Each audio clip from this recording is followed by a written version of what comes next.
બુટલેગરો દ્વારા દારૂની હેરાફેરીનો નવો કિમિયો રોરો ફેરી મારફતે થતી હતી। દારૂની હેરાફેરી હજીરા પોલીસની રેડ। સુરતના હજીરા રોડ પર દારૂ ભરેલ ટ્રક ઝડપાયાની ઘટના સામે આવી છે। આ દારૂ ભરેલો ટ્રક રોરો ફેરી મારફતે ભાવનગર જવાનો હતો।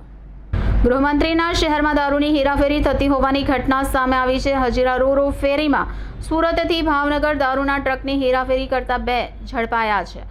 મળતી માહિતી મુજબ હજીરા ખાતેથી દારૂ ભરેલો ટ્રક ઝડપાયાની ઘટના સામે આવી છે। આ દારૂ ભરેલો ટ્રક રોરો ફેરી મારફતે ભાવનગર જવાનો હતો। ત્યારબાદ ભાવનગરથી આ ટ્રક બાય રોડ અન્ય શહેરમાં જવાનો હતો અને અગાઉ પણ રોરો ફેરી મારફતે દારૂ મોકલાયો હોવાનું જાણવા મળ્યું છે। હજીરા પોલીસ પાસેથી મળતી માહિતી મુજબ સુરતથી હજીરા ગામ એક ટ્રકમાં ઇંગ્લિશ દારૂ ભરી રોરો ફેરી મારફતે હજીરાથી ભાવનગર ખાતે લઈ જવામાં આવી રહ્યો હોવાની માહિતી હેડ કોન્સ્ટેબલ ચેતનસિંહ વેલુભાઈને મળી હતી। જે બાતમીના આધારે પોલીસ ટીમે બાતમીવાળો ટ્રક ઝડપી પાડી કુલ ₹18.32 લાખનો મુદ્દામાલ કબજે કરી આગળની કાર્યવાહી હાથ ધરી છે।